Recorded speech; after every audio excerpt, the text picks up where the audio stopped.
There were 11 sci-fi and fantasy books that I read in 2022, so let's talk about them.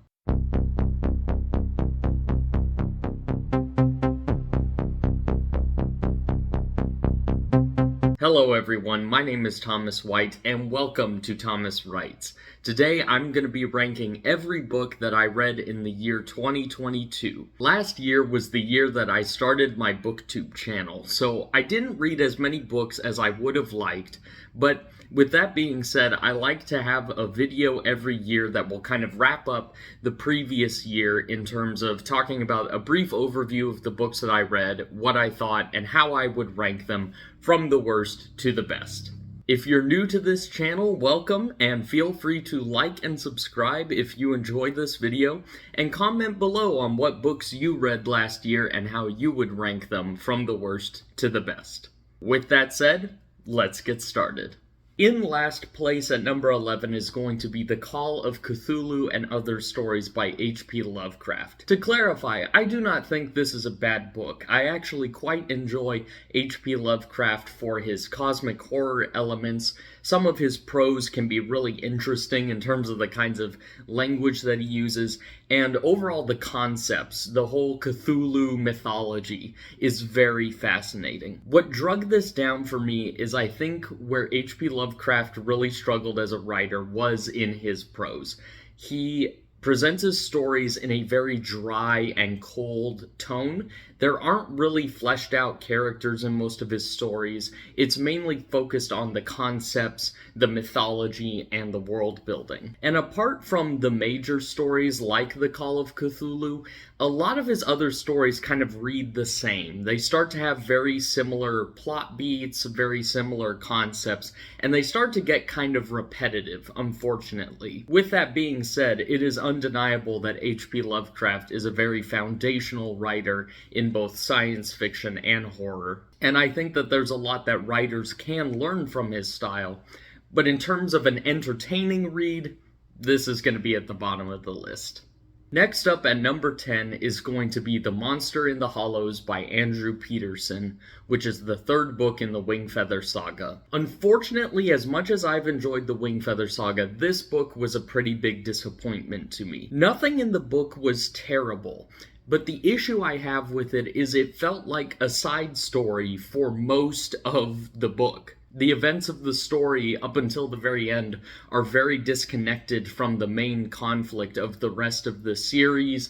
The struggles that the characters go through, I thought, were very kind of minor compared to all of the world-shattering events that are going on. Like, I get it, school stinks and you have to deal with bullies, but it felt very weird that we're dealing with that in a series where the whole fate of the world is at stake. I would have liked more focus on that plot line. That being said, the characters are still very good, they're still good to follow. The world building that is done is interesting. It just doesn't feel like the narrative had a lot of thrust up until the last quarter. And the last quarter of the book was good. In fact, it got very emotional there at the last quarter. But man, it felt like a long road to get to the point of when the plot started to feel relevant again. So again, not a bad book, just kind of disappointing from what the previous two books had set up for me.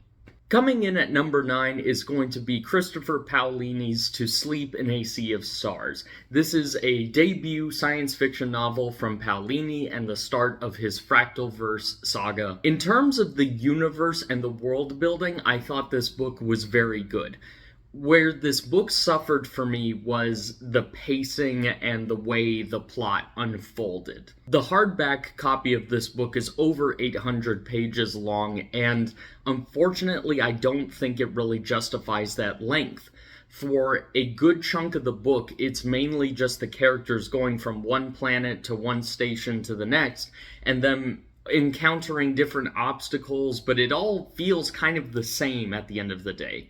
It doesn't feel like we're getting a ton of characterization, a ton of development when they encounter these different obstacles. It just kind of feels like padding for making the book longer so it feels more epic. With that being said, I did enjoy the characters in this book for the most part. I liked Kira, I liked her whole struggle and the journey that she goes through. I think Grigorovich is my favorite character out of all of them, just because the whole concept of a brain in a jar that controls a spaceship is really so out there and weird that I can't help but love it. I also really like Christopher Paolini's sense of humor. He has a lot of wit, a lot of puns. It helps make it feel a bit more lighthearted and gives you a reprieve as a reader from the darker moments of the story. I read this book on audio, and I thought that Jennifer Hale's narration was fantastic. I thought she fit the universe and the tone of the story very well, and that the way she portrayed the characters, she got the emotions across very well. And I'm excited to hear that she's going to be voicing the follow-up book as well. And the conclusion to the book wasn't bad. It was just kind of odd because the book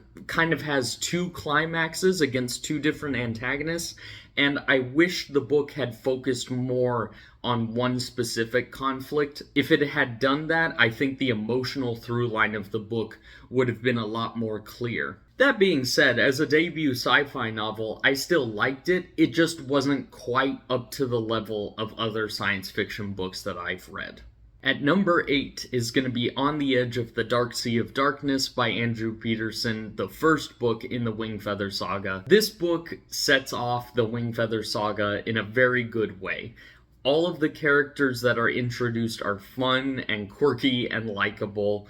The world building is surprisingly deep for a kid's book, and the humor is very on point. Andrew Peterson has said he has taken a lot of inspiration from The Princess Bride, and you can definitely see that in the kind of humor that is at play in the book. I mean, even the title, Dark Sea of Darkness, it's very clearly setting it up to have a lot of tongue-in-cheek type humor.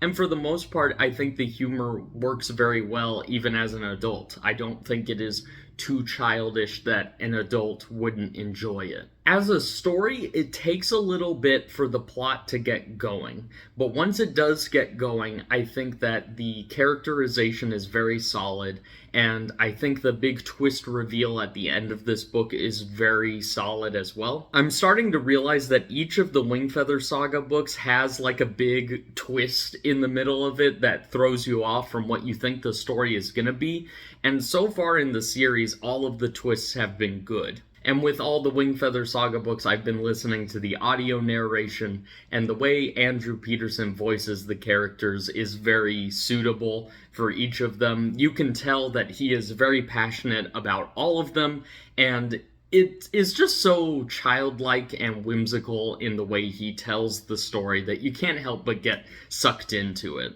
I'm glad that my friends introduced this series to me, and I am eager to finish it up here in the coming weeks.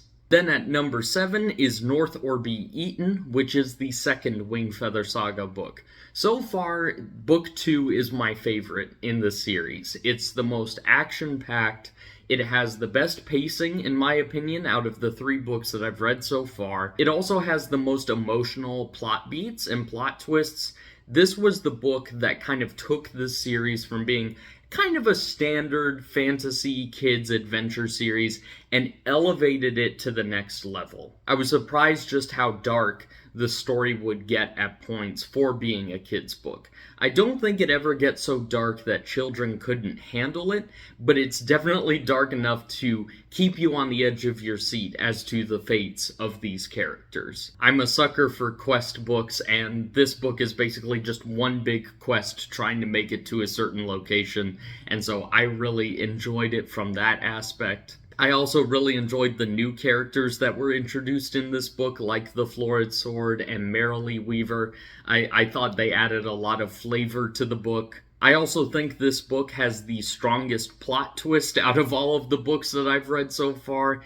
It just pushes the character development in a really good direction, and it keeps you intrigued as to how this particular plot point is going to be resolved in future books, because there's no clear answer that's presented. My only real gripe with this book was there was one character death in particular that I thought was done a little too much for shock value. It kind of cheapened a moment from the previous book, I thought, unfortunately, and so that kind of brought it down a little bit. But other than that, this is still a very solid kids' fantasy adventure book. At number 6 is going to be The Original by Brandon Sanderson and Mary Robinette Kowal. Despite being a novella, this book managed to have some surprisingly deep world building and some really well fleshed out just themes and ideas in it. A lot of the book revolves around the ethics of cloning, what it means to be human, and the whole story is framed in kind of a murder mystery plot, and I thought all of those elements gelled really well, and honestly, I would love to see more books in this universe that is set up in this standalone book. I also thought this book combined the styles of Brandon Sanderson and Mary Robinette Kowal very well. Brandon Sanderson does great at writing characters and giving really good in-depth world building, and Mary Robinette Kowal is really good at writing relationships and that kind of romantic banter, and so I think having those two collaborate on this book just resulted in the perfect marriage of their different styles. I also think this book is a really good introduction to sci-fi. For people who generally don't like sci-fi, I think this is a good place to get them introduced because it's a very quick read. The language that's used is very down to earth, so anyone can understand. And the concepts that it deals with are deep enough to be intriguing without it being too confusing. Honestly, my only big gripe with it is I wish it had been a full-length novel, because I think some of the characters could have been more fleshed out. I think that the different factions in this universe could have been explored a bit more. But then again, if it were longer, that might have hurt the pacing, and maybe I wouldn't have enjoyed it as much. Overall, I really liked this book, and I hope to see more in this universe in the future. At number 5 is a big one. It is The Eye of the World by Robert Jordan, the first book in the Wheel of Time. I went on such a journey with this book, from loving it to hating it, to falling somewhere kind of in between. Eventually, I think I've settled on the side of liking it. The reason why my thoughts on it are so conflicted is because 1, it is very long. 2, it is very description heavy. And 3, the pacing suffers a lot in the middle chunk. But with all that being said, what really saved this book for me and sold me on the Wheel of Time was the characters and the world building. You can tell that Robert Jordan put so much time and effort into fleshing out the world of this series. He deeply cared about fleshing out all the different cultures, the different factions.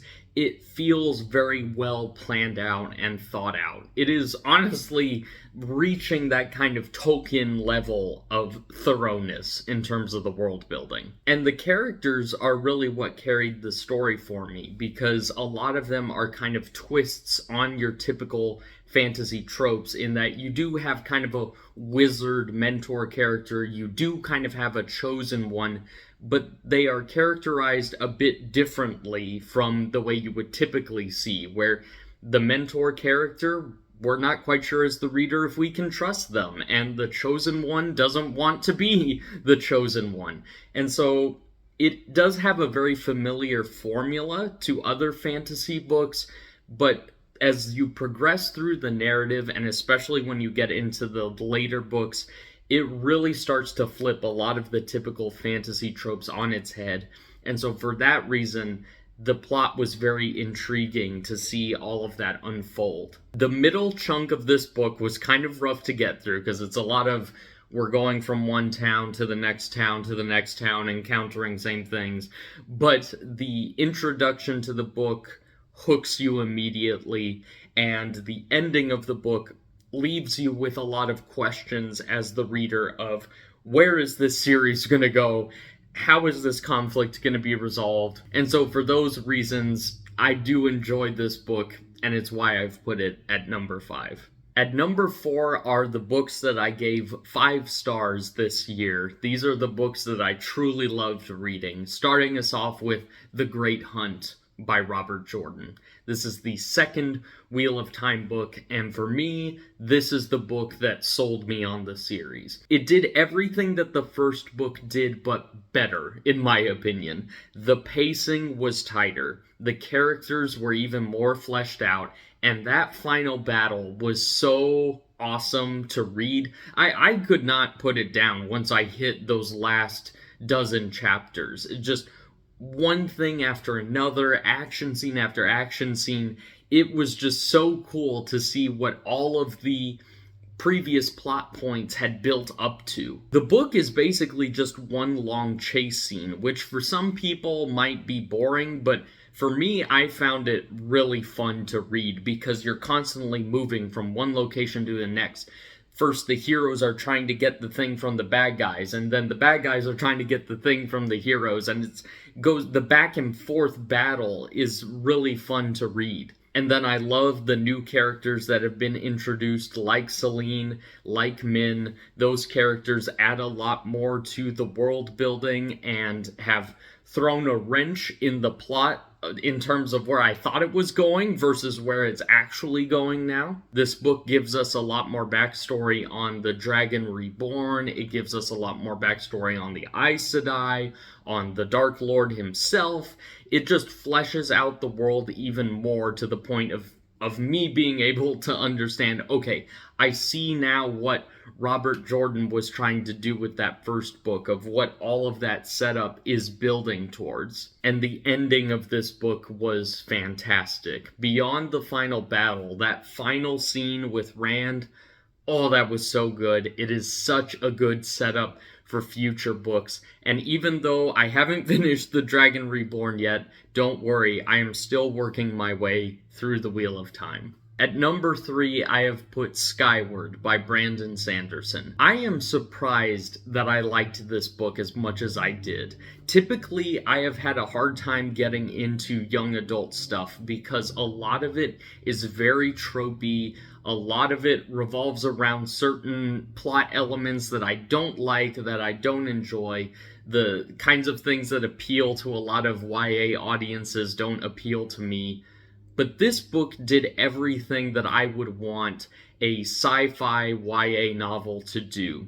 You have fun characters, you've got world building that is in-depth, but you still understand it, and it is just paced so well. This is probably the best paced book that I read this year. It feels like we are going from action scene to exposition to action, one after the other. There's never a dull moment in the plot. I've seen a lot of people talk about how they don't like Spenza as a main character, and I very much disagree. I like her rebellious attitude. It makes sense for her character's backstory, and it's done in a way that it doesn't make her unlikable. It does make her relatable and funny in a way. And on that same note, I think this is a very funny book. I think Sanderson has a great sense of humor, and particularly Spenza's relationship with Mbot is hilarious, and I love that dynamic between the two of them.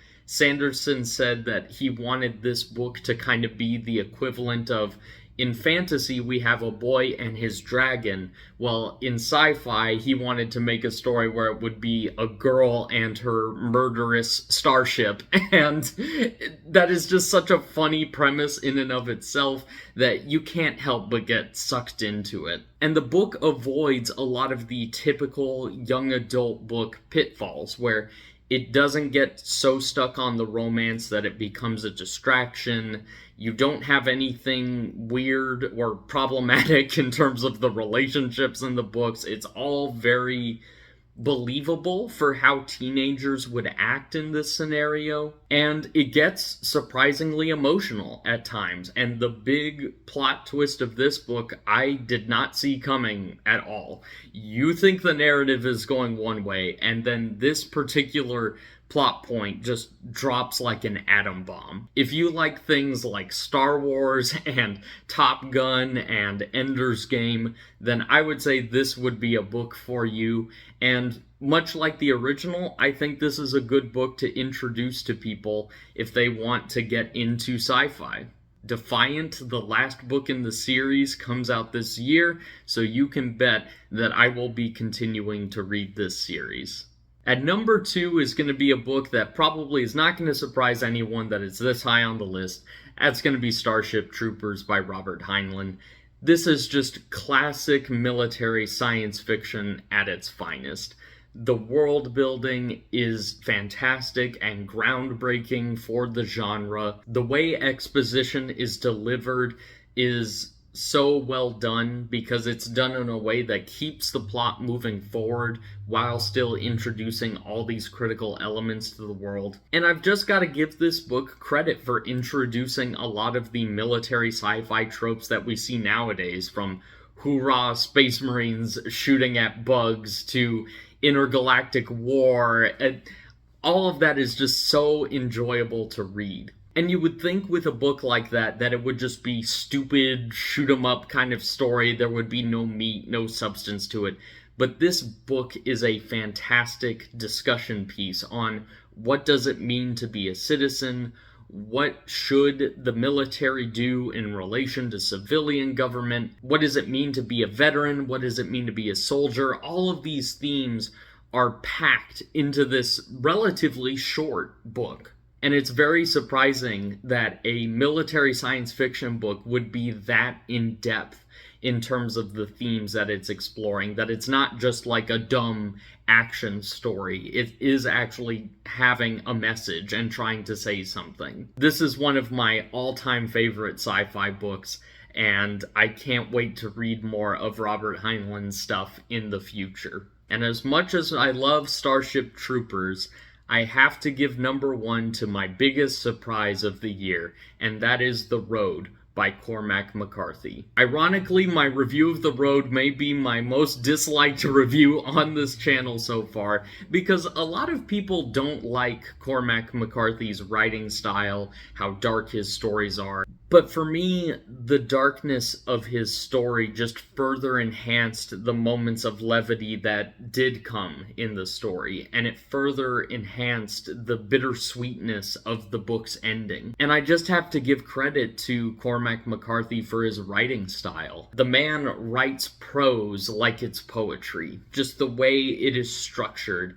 the kinds of analogies he uses, his very short sentences and the very deliberate breaks in between characters speaking. It just grabbed me in a way that very few books have. Despite being a post-apocalyptic book, this avoided so many of the typical tropes of post-apocalyptic stories in a very fascinating way. And I can see how this book was so inspirational for stuff like The Last of Us and The Walking Dead, because that oppressive tone is very much seen throughout this story. There is a lot of darkness and disturbing imagery, but at the same time, the analogies and the wordplay that Cormac McCarthy uses is so beautiful and poetic, and without spoiling anything, I think the way this book ends is so perfect, and it is so beautiful. It does have that glimmer of hope at the very end of, yes, all of this terrible destruction, all these terrible atrocities are terrible, but there is hope for the future. There is hope that humanity can recover and overcome the worst parts of its nature. At the end of the day, it's a very simple story narrative, but it's one that cuts to the core of human nature and begs the question of, what would we do when we have lost everything and we have one person that we are entrusted to protect? How far would we go to fulfill our mission? And for me, that just puts this book over the edge into the number 1 spot. But those are all of the books I read in 2022 ranked from the worst to the best. I hope you guys have enjoyed this video, and again, feel free to like and subscribe and comment down below on the books that you read last year and which of them you enjoyed, which of them you didn't really enjoy. I'm sorry that this video is so late in coming, and I hope you guys stick around to see my reviews of the books that I'm reading this year. Thank you for watching, and I'll see you in the next video.